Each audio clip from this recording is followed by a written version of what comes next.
Mais uma vez eu quero cumprimentar você com a paz do Senhor Jesus e te convidar para estar atento a este estudo de hoje, nosso quinto encontro estudando a carta de Paulo aos Romanos.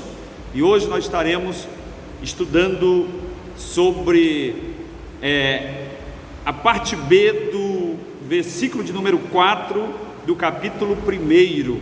Eu quero ler o versículo de número 4 para que você compreenda aí o que nós estaremos estudando hoje. Primeira carta de Paulo aos Romanos, capítulo 1, versículo número 4, diz assim: declarado Filho de Deus em poder, segundo o Espírito de santificação, pela ressurreição dos mortos, Jesus Cristo, nosso Senhor. Nós estaremos estudando exatamente sobre a parte B deste versículo número 4, que é a respeito da ressurreição de Jesus, a ressurreição do nosso Senhor. E você já deve ter ouvido muitas mensagens a respeito da ressurreição de Cristo, mas quem sabe você nunca teve a oportunidade de participar de um estudo mais profundo a respeito da ressurreição de Cristo. E eu gostaria de fazer pelo menos duas perguntas antes de iniciar este estudo. A primeira pergunta é: existe vida após a morte? Você já pensou nesta possibilidade ou nesta impossibilidade, se é que você não acredita? Segunda pergunta: existe uma ressurreição do corpo após esta existência temporal do ser humano? Existe uma possibilidade de o ser humano ressuscitar com seu corpo físico outra vez? Essas duas perguntas são fundamentais para que você tenha o maior proveito possível nesse estudo de hoje, que estaremos abordando a ressurreição do Senhor Jesus.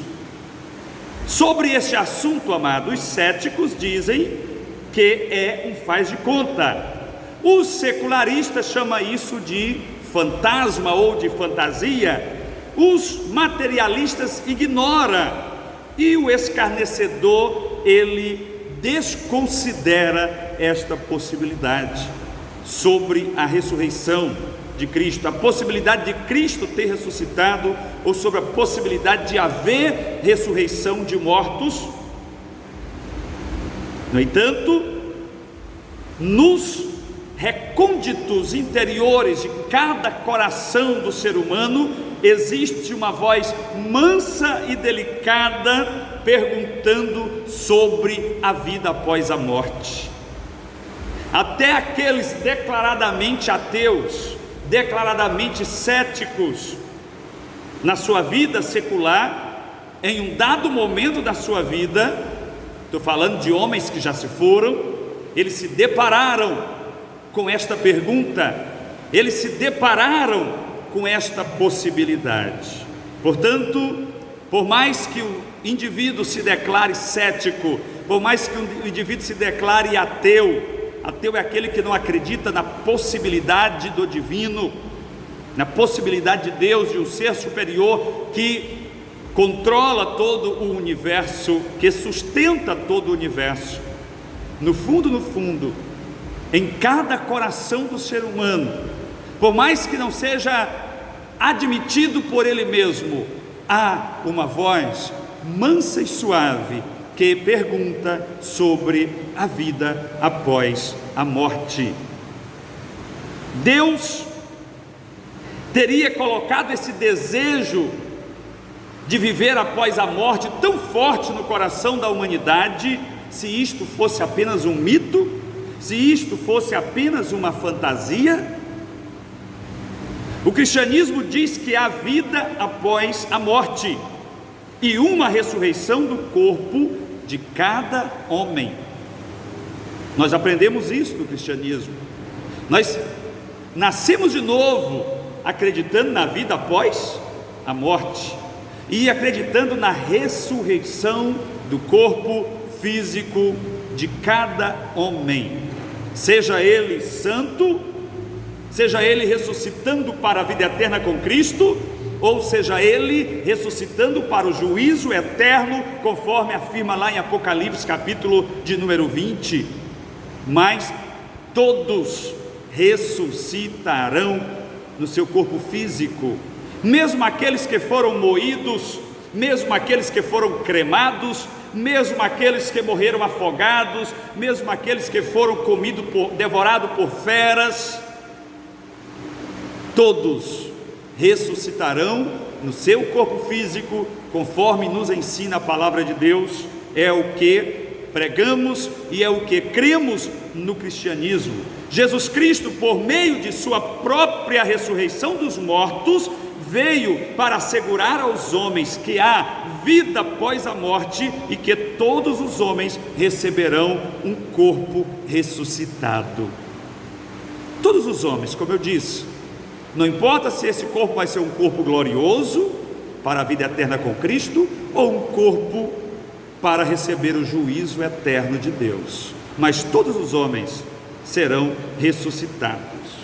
Em um mundo de ciência ateísta, de confusão filosófica, de superstição religiosa, o cristão tem alguma base objetiva para crer na ressurreição de Jesus Cristo? Eu faço essa pergunta a você. Nós somos bombardeados todos os dias pela mídia ceticista, secularista, ateísta, demoníaca, pelos filósofos ateus, secularistas. De todas as formas somos bombardeados em relação à nossa fé, todos os dias. Cada dia surge um artifício do mundo para nos impedir ou para dificultar a nossa expressão de fé em Jesus Cristo. É o desafio que nós enfrentamos. E é claro que existe base, sim, amados, porque esta fé que nos sustenta, esta fé que é a nossa energia propulsora nesta caminhada, aleluia, no reino de Deus, na caminhada da fé cristã. Louvado seja o nome do Senhor. Mas aí tem uma outra pergunta: é intelectualmente sensato acreditar na ressurreição, ou é apenas uma farsa religiosa, uma questão emocional, um mito esperançoso sem realidade? Mais uma vez, eu reforço: todo cristão deve enfrentar isso honestamente. Nós não podemos fugir desse debate. Nós somos ensinados a não entrarmos em contenda, não é verdade? Em debates, mas esse é um debate do qual o cristão não deve fugir, do qual o cristão jamais deve evitar. Pelo contrário, ele precisa provocar este debate, porque nós precisamos convencer cada vez mais pessoas para o reino de Deus. E se a pessoa não acreditar na vida após a morte, dificilmente ela vai acreditar em Jesus, porque Jesus é o testemunho da vida após a morte. Jesus é o testemunho da ressurreição dos mortos. Aleluia! Louvado seja o nome do Senhor. Portanto, nós temos que estar atentos. A Bíblia, ela ensina que o cristianismo depende da ressurreição de Jesus Cristo dentre os mortos.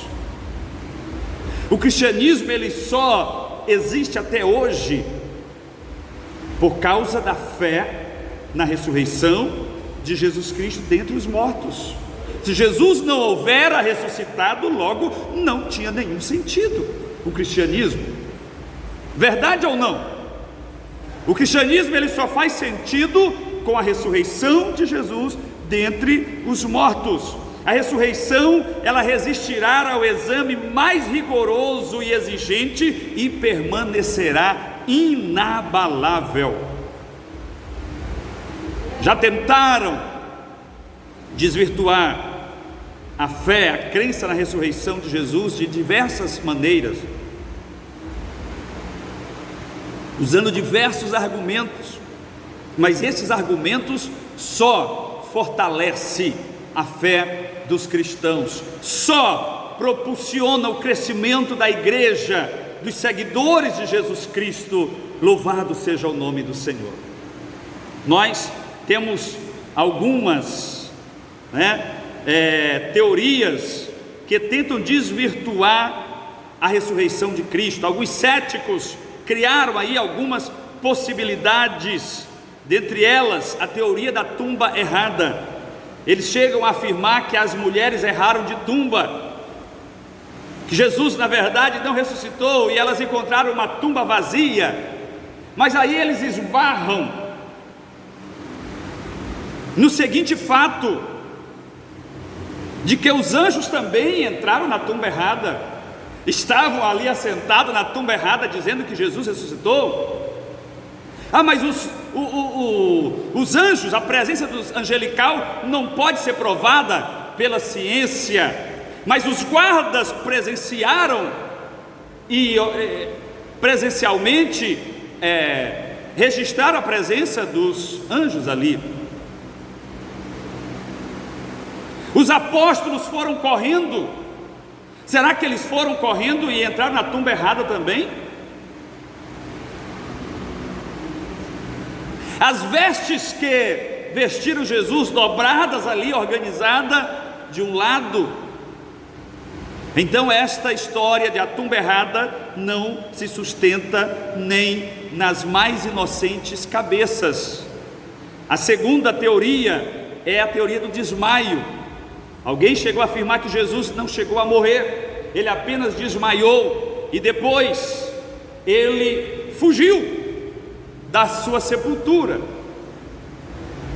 Jesus, ele sofreu todos os tipos de atrocidades físicas que vocês conhecem: coroa de espinho, chibatadas, açoites, terrível, crucificação ao sol quente, desidratação, como se não bastasse, uma lança o traspassou o seu lado. Essa lança não perfurou apenas a pele, ela entrou perfurando seus órgãos interiores, provavelmente tocando até o seu próprio coração, derramou ali sangue e água, todo o sangue de Jesus se esvaiu. Será que uma pessoa nessas condições, sem receber nenhum cuidado médico, nenhum tipo de alimentação, sem tomar água, permaneceria por 36 horas vivas e depois se levantaria e removeria uma pedra enorme e enfrentaria os guardas que estavam ali e fugiria? Também é uma teoria que não se sustenta. Temos a teoria que os discípulos roubaram o corpo de Jesus, e essa teoria é a teoria que foi aconselhada que os guardas ali falassem às autoridades. Eles receberam suborno através dos sacerdotes para que mentissem a respeito da verdadeira história que eles tinham vivenciado ali. Só que essa história também não se sustenta, porque se o cristianismo fosse pautado numa mentira, os apóstolos que outrora estavam medrosos, fugiram, abandonados a Jesus. Quando Jesus foi crucificado, eles desiludidos foram à pescaria, foram tentar reiniciar a sua vida. Só depois ali do encontro com Jesus é que eles receberam ânimo, e com o Pentecoste eles receberam o poder do alto e começaram a pregar a mensagem da ressurreição de Cristo. E na primeira mensagem poderosa de Pedro, 3.000 almas aceitaram a Jesus. Será que não teve ninguém que pudesse ir, daqueles 3.000 pessoas, alguém que desconfiasse e em uma carreira simples até a tumba e verificar se Jesus estaria ou não naquela tumba? Portanto, amados, essa teoria também não se sustenta. E temos ainda uma quarta teoria, que Jesus ressuscitou apenas espiritualmente. Eu nunca vi o espírito ressuscitar, até porque o espírito não morre. Se Jesus ressuscitou apenas espiritualmente, isso seria a maior farsa, a maior mentira, porque o próprio Jesus falou de si mesmo que ele morreria, mas ao terceiro dia ele ressuscitaria. Por que nunca encontraram os restos mortais de Jesus, conforme está aqui lembrando o presbítero José Newton? Então, queridos, esses são os argumentos dos não cristãos, das pessoas que tentam arrumar argumentos para menosprezar ou para distorcer a realidade dos fatos. A ressurreição de Jesus é um fato histórico. Não é apenas uma questão de fé, se tornou um fato histórico, é registrado através dos anais da história paralela ao Novo Testamento, e o próprio Novo Testamento é digno de ser um grande achado histórico, porque não tem ali nenhum tipo de preconceito, tudo é relatado historicamente por vários autores, sem nenhuma contradição. Portanto, é mais fácil acreditar na ressurreição de Jesus, na ressurreição corporal de Jesus, do que em qualquer uma dessas teorias aqui ensinada por pessoas que tentam distorcer a palavra de Deus. As roupas de Jesus foram encontradas lá, e lá em João, no capítulo 20, do versículo 5 ao 7, nós encontramos, presbítero Francisco Alencar, a afirmação de que foram usados para a preparação do corpo de Jesus cerca de 100 libras de unguento. E o unguento, ele era uma forma pastosa e também em pó. Ele era colocado, revestido, a pessoa era como se fosse engessada com aquela especiaria para que o seu corpo não apodrecesse. Era uma espécie de mumificação. E eu fui fazer um cálculo, irmão Josa, 100 libras de unguento, de preparativo, de especiarias, corresponde a 45 quilos e 359 gramas de uma substância pastosa. Imagine, quase correspondente a um saco de cimento de 50 quilos, revestindo o corpo de Jesus.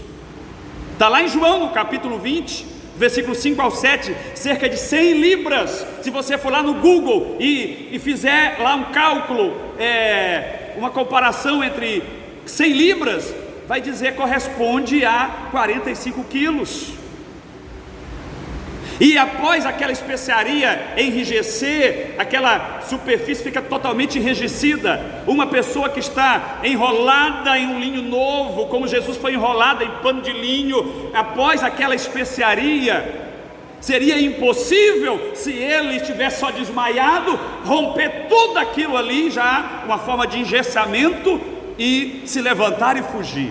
Portanto, é mais fácil acreditar na palavra do próprio Senhor, que advertiu que ele entregaria a sua vida, que morreria, mas que ressuscitaria. O Velho Testamento também testifica da ressurreição de Cristo. O Salmo 16, o versículo 10, fala exatamente: o Senhor não deixará a minha alma no Seol para sempre, e não permitirá que a minha vida conheça a corrupção. E o próprio Jesus testemunhou desses fatos maravilhosos, queridos. Todas as pessoas ali que conviveram com Jesus puderam testemunhar. Jesus apareceu para várias pessoas. Ele apareceu para uma pessoa, para um grupo de pessoas, ele apareceu para a multidão. A sua última aparição foi para cerca de 500 pessoas. Qualquer advogado hoje defendendo uma causa, se ele tivesse 500 testemunhas a respeito do seu cliente, certamente ninguém tomaria esta questão dele. Então é um fato histórico a ressurreição de Jesus. Aleluia! O fato de haver uma igreja hoje que é composta de crentes em todo o mundo mostra que pessoas experimentaram o poder da ressurreição do Cristo vivo. Se alguém tivesse tentado dirigir um negócio ao longo dos anos como a igreja é dirigida, certamente esse negócio já tinha falido. Certamente essa empresa já tinha falido. São mais de 2000 anos de história, tantos levantes que houve contra a igreja, mas a igreja está de pé, porque Jesus disse: as portas do inferno não prevalecerão contra a minha igreja. Louvado seja o nome do Senhor para sempre, aleluia. Tem outro fato: Jesus, ele ressuscitou no primeiro dia da semana, no domingo. Logo, para os cristãos, o dia de adoração passou a ser o dia da ressurreição de Cristo. O que significa o domingo para os cristãos? O dia da ressurreição. Se a ressurreição tivesse sido uma farsa, certamente teria sido descoberta e o dia da adoração teria voltado para o sábado novamente. Mas até hoje, o dia da adoração para os cristãos é o domingo, o dia do Senhor. Louvado seja Deus. Portanto, amados, são fortuitos as evidências da ressurreição de Cristo. Mas eu quero falar sobre a ressurreição de Cristo e o não cristão. Deus vai julgar o mundo através de Jesus Cristo. Paulo, lá em Atos capítulo 17, versículo 31, quando ele estava ali no Areópago ateniense, diante dos filósofos epicureus e estoicos, estavam lhe arguindo a respeito daquela nova doutrina desconhecida para eles que Paulo estava pregando. Paulo começa o discurso mais ou menos assim: porquanto determinou um dia em que com justiça há de julgar o mundo por meio do varão que para isso ordenou, e disso deu certeza a todos, ressuscitando-o dentre os mortos. É fato, Jesus vai julgar o mundo, todos passarão pelo julgamento do Senhor, aleluia. E Paulo, ele assevera isso aqui, e assevera também que a prova incontestável desse julgamento futuro é a ressurreição de Cristo, que Deus o ressuscitou dentre os mortos, comprovando que a ressurreição dos mortos é real, é uma realidade, aleluia. Todos os homens serão ressuscitados entre os mortos, como nós já falamos no princípio. Não importa o destino eterno, todos ressuscitarão. É claro que Jesus, ele organiza essa ordem. Lá em João, no capítulo 5, no versículo de número 26, Jesus, ele está explicando a respeito da ressurreição. Ele diz assim: pois assim como o Pai tem vida em si mesmo, assim também deu ao Filho ter vida em si mesmo, e deu-lhe autoridade para julgar, porque é o Filho do homem. Não vos admireis disto, porque vem a hora em que todos os que estão nos sepulcros ouvirão a sua voz e sairão, e os que tiverem feito o bem para a ressurreição da vida, e os que tiverem praticado o mal para a ressurreição do juízo. Está lá em João, no capítulo 5, versículo 26 ao 29. É claro que aqui tem uma exegese bíblica, e essa ressurreição não será no mesmo momento. É um período bem distante entre a primeira e a segunda ressurreição. A primeira ressurreição dos que ressuscitarão para a vida, a segunda ressurreição, o dos que ressuscitarão para o juízo perante o Senhor. E como eu disse, Apocalipse capítulo 20, versículo 11 ao 15, também cita este julgamento em que todos estarão diante do Senhor para serem julgados. Portanto, você que ainda não é cristão, você que ainda não entregou a sua vida para Jesus, eu te convido a entregar a tua vida a Jesus, a confessar a Jesus como teu Senhor e Salvador, a receber Jesus como Senhor e Salvador da tua vida, porque a ressurreição, ela acontecerá, quer você acredite, quer não, quer você esteja preparado para ela, quer não, a ressurreição é uma verdade, aleluia. E eu te aconselho a estar preparado para fazer parte da primeira ressurreição, porque Jesus diz: bem-aventurado aqueles que participarem da primeira ressurreição. Agora eu quero falar rapidamente sobre a ressurreição e o cristão. Nossa salvação depende da morte e ressurreição de Cristo. Ele foi ressuscitado para a nossa justificação. Ele morreu pelos nossos pecados e foi ressuscitado para a nossa justificação. Então a nossa fé depende da morte e ressurreição de Cristo. A nossa salvação depende disso. Sem isto seria impossível a nossa salvação.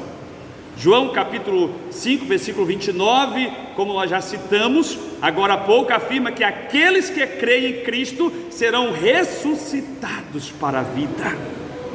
Aleluia. Se você crê, se você é fiel a Cristo, você ressuscitará para a vida eterna. Você fará parte da primeira ressurreição. Paulo explica isso em Coríntios, 1 Coríntios capítulo 15, do versículo 12 ao 18, aonde ele diz: a ressurreição de Cristo garante a ressurreição do cristão. Onde está escrito assim, mas na realidade Cristo foi ressuscitado dentre os mortos, sendo ele as primícias dos que dormem, porque assim como por um homem veio a morte, também por um homem veio a ressurreição dos mortos. Pois como em Adão todos morrem, do mesmo modo em Cristo todos serão vivificados, cada um porém na sua ordem. Paulo esclarece aqui a questão da ordem, eu acabei de falar agora há pouco.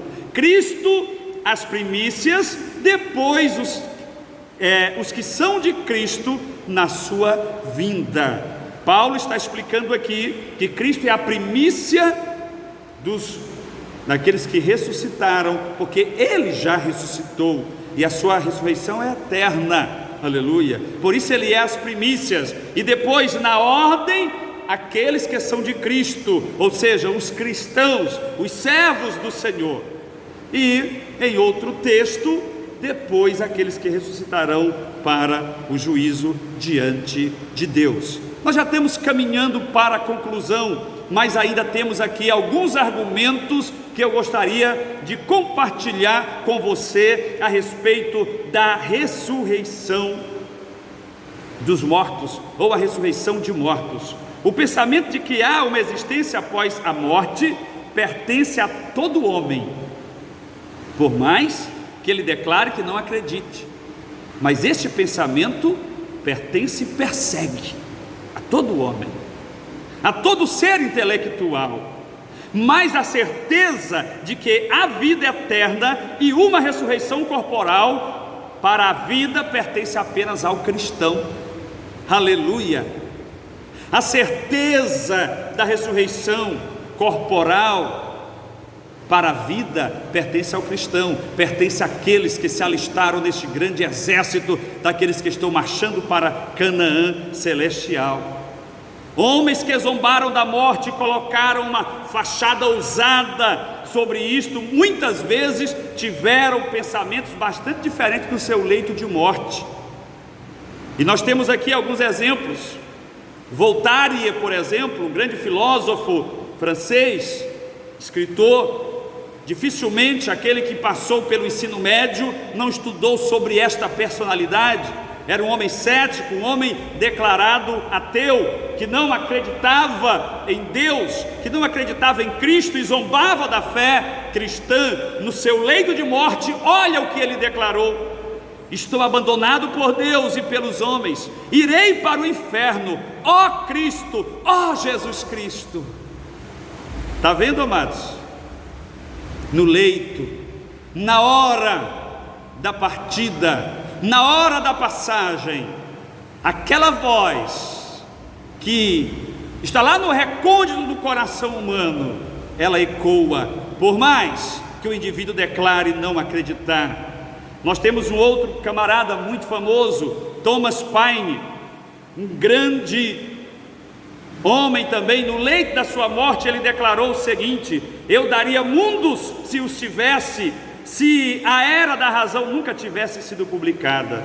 Ó Senhor, ajude-me, Cristo, me ajude, fique comigo, é um inferno ficar sozinho.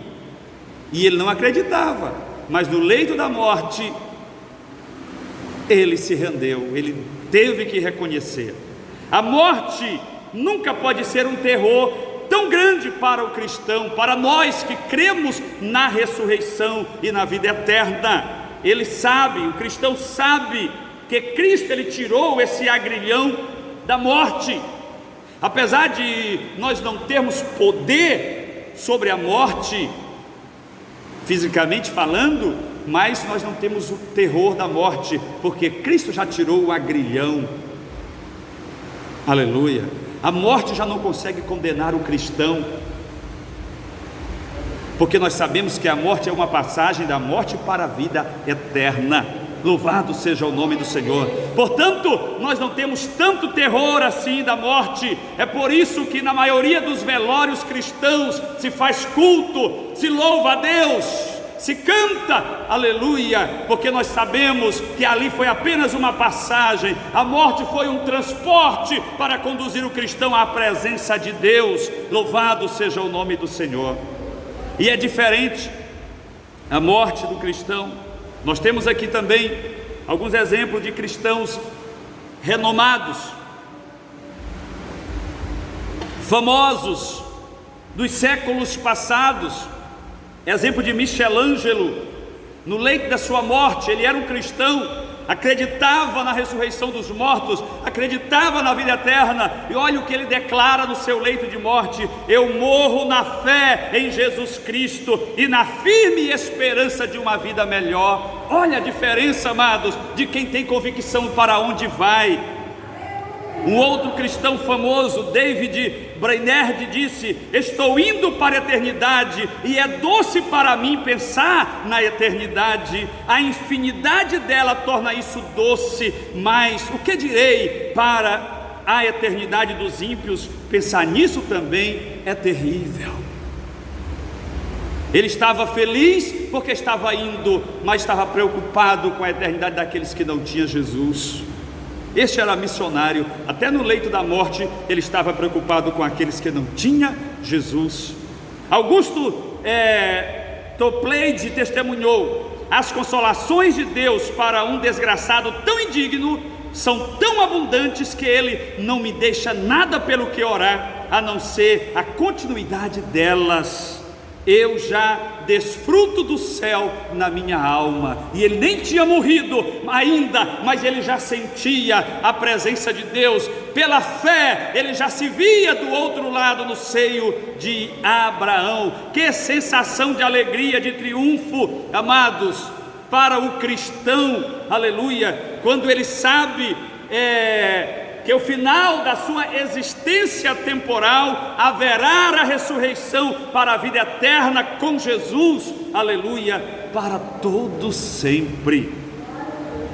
Glória a Deus.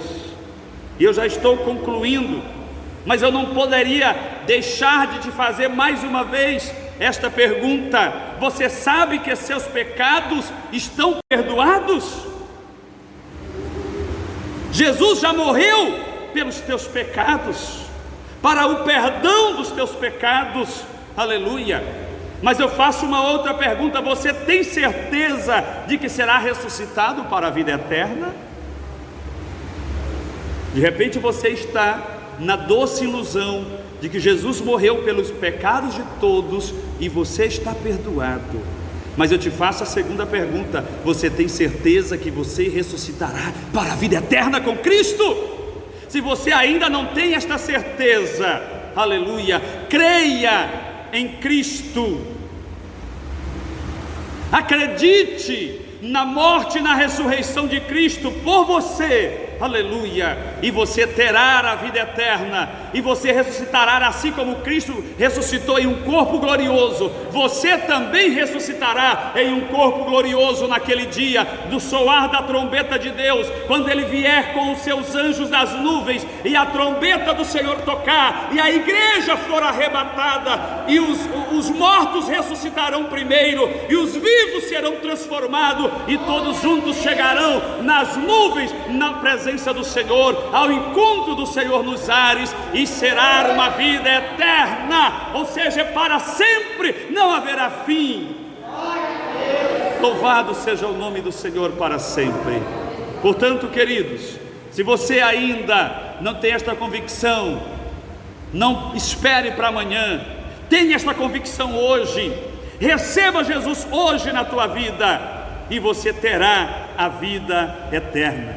Crer na morte de Cristo para o pecado e em sua ressurreição para a justificação é ter perdão, vida eterna e certeza de ressurreição futura para viver com Cristo para sempre. Que Deus te abençoe e te dê a oportunidade de você entregar a tua vida para Jesus e estar preparado para a primeira ressurreição.